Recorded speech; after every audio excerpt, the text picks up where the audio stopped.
さて、次世代 MMO を謳う超美麗オープンワールドアクション RPG が現在プレイテスト中とのことで、このゲームは買いなのか、今回はクロノオデッセイの紹介を行います。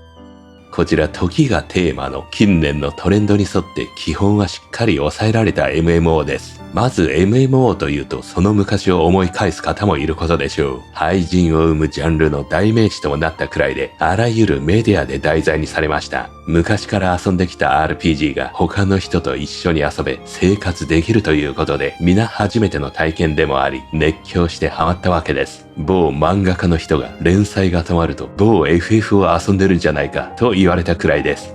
ただしそこに目をつけた多くのゲーム開発会社が量産を始めました。ユーザーからすると一見これはやばい、どれを遊んだらいいんだと歓喜しますが、ところが時間は有限なわけです。いざいろいろな作品に手を伸ばしてみたところ、特別だと思えた MMO もどれもフォーマットは一緒であり、同じことの繰り返しを感じてしまい、結果興味が薄れ飽きられやすくもなりました。またネトゲ以外でも無限に遊べる系の作品が今やただ登場しています。一つではなくあらゆるジャンルを多彩に遊んだ方がそれだけ飽きも来にくく楽しめるため、今や MMO は廃人を生むジャンルの代名詞ではなくなりました。ディアブロライク、自動化工場ゲーム、サバイバル系ゲームなどなど何千時間と遊ぶ人が続出しています。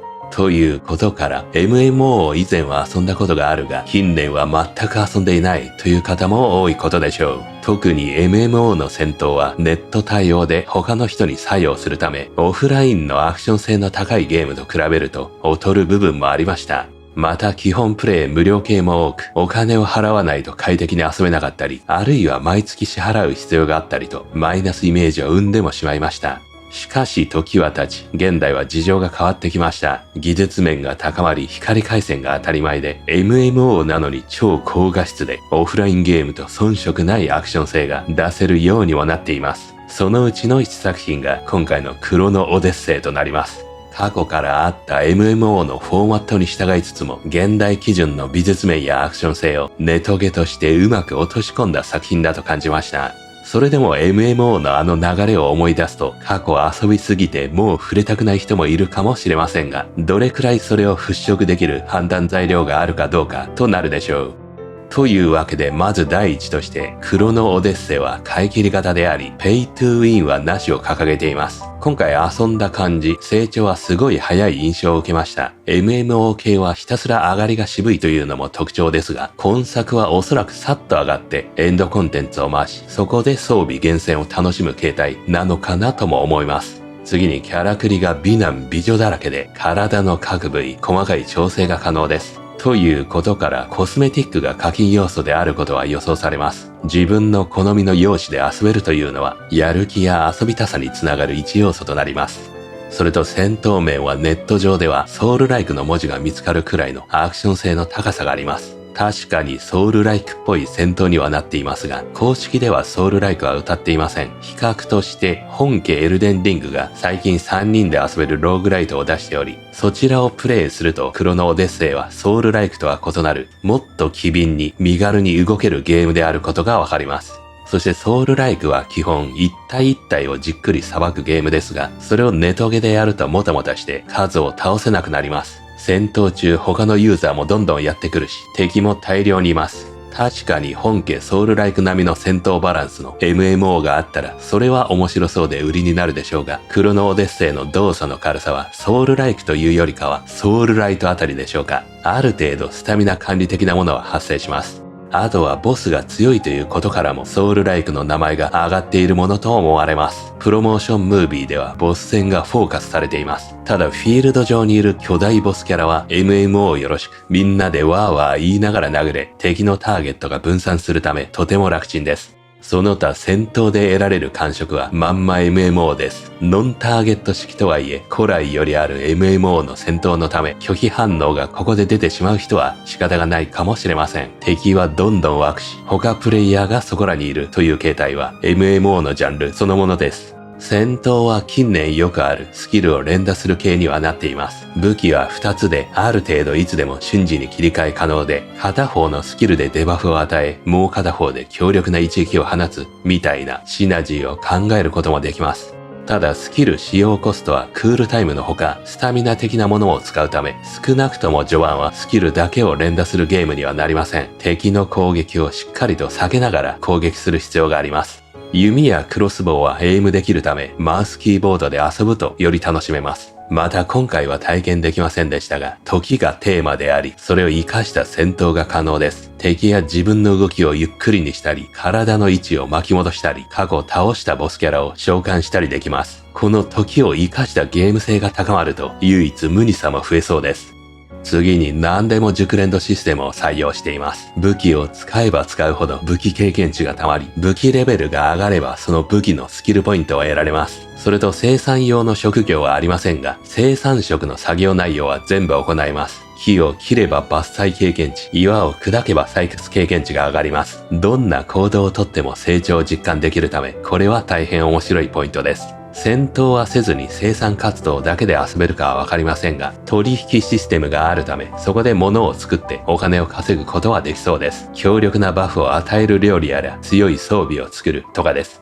そして戦闘には定番のレアリティとティア、アイテムレベルがあり、ランダム性能はどれくらいつくかは今回遊んだ限りでは把握できませんでした。テラリアのようなエンチャント式っぽい感じもあります。そこらの敵からもドロップすることはありますが、今のところ稀です。クラフトあるいはダンジョンクリア報酬での入手が主となりそうです。また今後 PVPVE みたいなモードも設けられるようで、そこで相手の装備をジャラジャラ奪います。強い装備でないと相手に倒されてしまうが、しかし敵にやられてしまうと失うため、リスクを楽しむ上級者向けのコンテンツとなりそうです。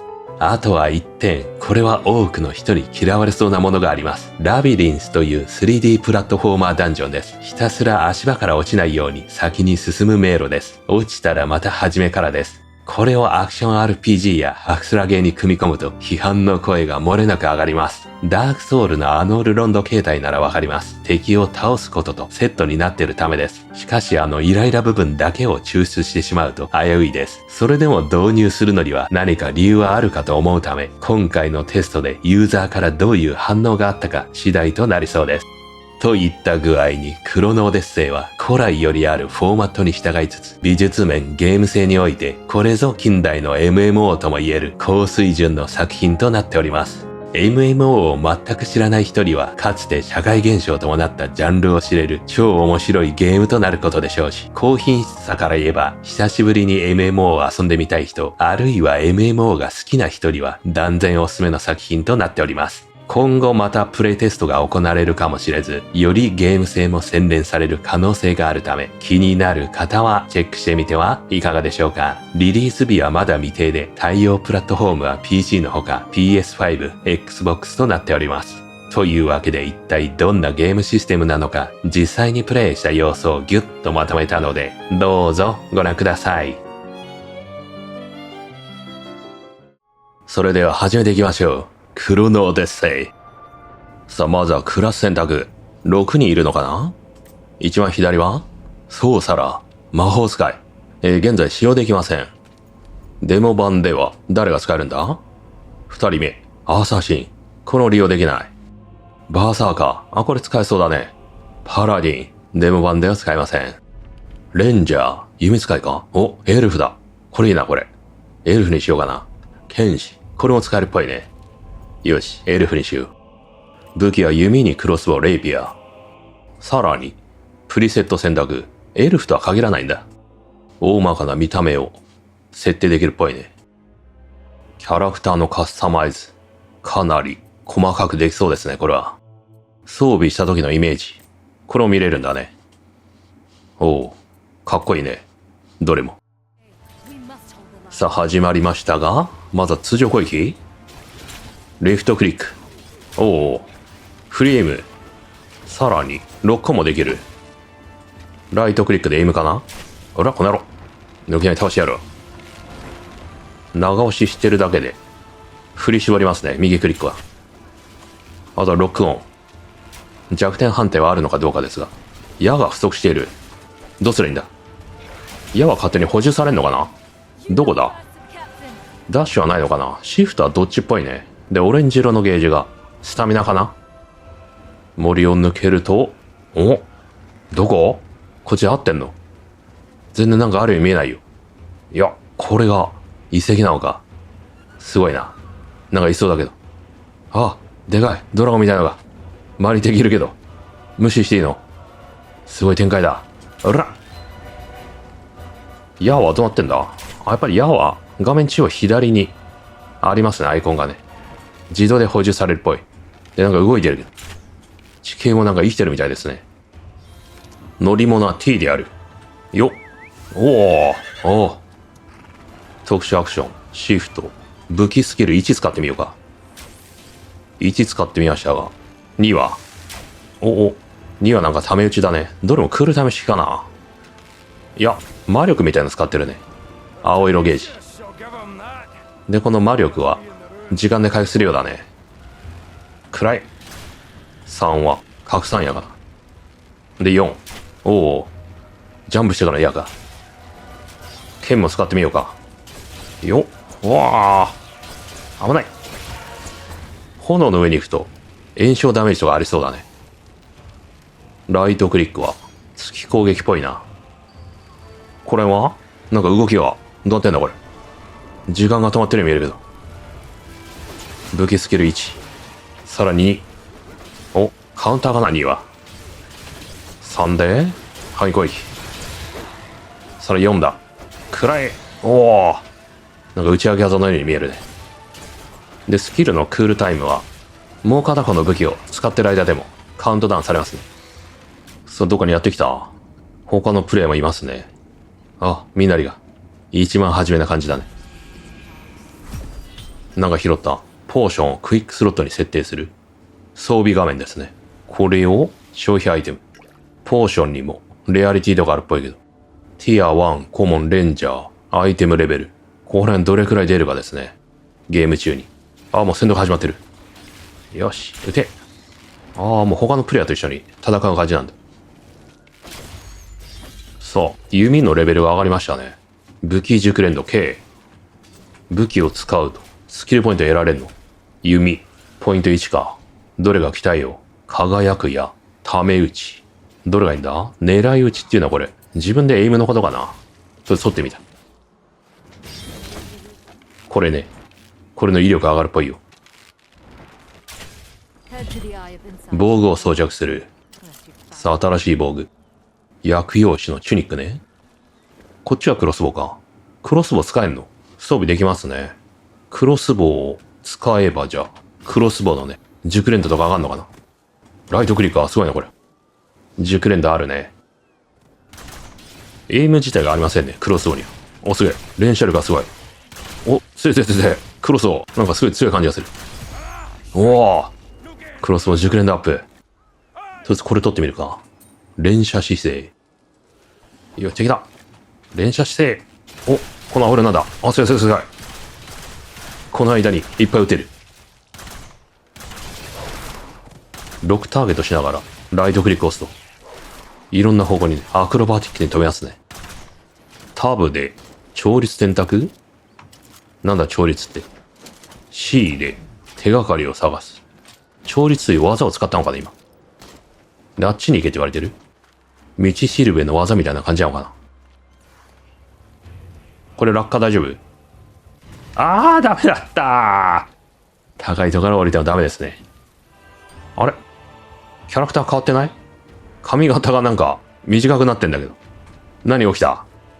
敵にやられてしまうと髪の毛がもげてしまうのか。そんなバカな。いや、この画面はこれだね。キャラが入れ替わってる？お？どういうこと？ボディチェンジが行われてしまったのか。なんかあるな、途中。岩、ツルハシ、採掘とか最終要素もあるんだね。なんかドクロマークあるけど。賞金首。これらを倒すことで、なんかもらえるのか。ブッチャーみたいなのいるな。ここはカーゴ。お店か？雑貨商人。あ、ここでツルハシとか買えるんだ。マウスホイールで結構近づけるんだね。この視点がいいかな。装備転移。ユニークアイテム。なんかエンドゲーム向けのシステムなのかな。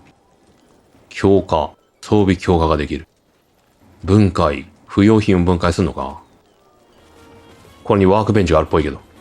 これここでなんか作れる。ソード双剣。レンジャー向け。弓かクロスボウ作りましょうか。ドンスロープの弓。制作。おー、やったー。新しい装備入してますね。どんどん身につけよう。レア度を優先して。ドンスロープの弓。アイテムレベル。今作ったものが強いね。これが世界地図。MMO だから広そうだね。クロノテクター。さっきこれを選んだんだね。勝率。時が刻まれている。ファストトラベルしたら髪型が戻りましたね。よかった。とりあえず鎌とか買ってみようかな。重量の概念があるね。あんまりたくさん持てないっぽいな。装着。あ、ここに装着すんのか。全部着用しようじゃ。お、ガラス瓶とか。よく見ることで食べ物が入手できる。街中も調べるとアイテムが盗めるぞ。素材があれば作れんのかな。制作。あよ。おー、制作結果。これがより良い結果になることがあるんですかね。これで採取できますと。結構時間かかるね、これ。よし。あと鳥がいるけど、あれ撃てるっぽい。あ、撃てた。暗い。さあ、鳥を倒したが、ナイフで肉を剥げんのか。このでかい岩も。おお、掘れるぞ。掘ったらどうなるのか。この岩はなくなるのかどうか。よっ、ああ、なくなった。まあこれ他のプレイヤーから見てどうなってるかですね。おお、クマだい。クリーチャーだ。ああ、うわおお、気持ち悪い。気持ち悪いけど、可愛らしくもあるね。潜るんだこいつら。ああ、モグラ系なんでね。逃げ始めた。どこにあいつら。当たらん。定位置に戻った感じだ。定位置に戻ると回復するのかな。よし、やるぞみんな。弱点はどこだ。みんな頑張れ。もうちょいだ。やったー。おー。なんか実績達成したけど。なんかもらえんじゃないのこれ。あとはグローブ。アカウントにバインドされる。伐採中もアイテム画面開けますね。ああ、ミミックだー。いやー。危ない。戦ってみよう。気持ち悪いな、こいつ。おお。暗い。やった。さあ、お宝は古代のコイン。なんかダンジョンに着いたっぽいな。なんだ。うわ、これどっちかが正解なのもしかして。うわー、そういうことか。よいしょ。あ左右うわー、なんかダメージが。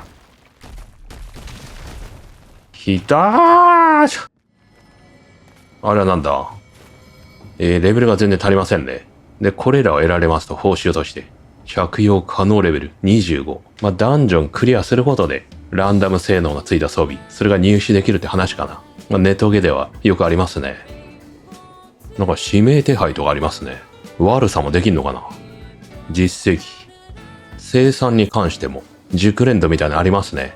ちゃんと経験値得てるんだ。ああ、ここであったんだね。なるほど。生産活動もじゃあ、楽しめそうだね。さあ、本日はここまでですね。こちら気になる方は、ぜひ購入して遊んでみてください。それではまた次の動画でお会いしましょう。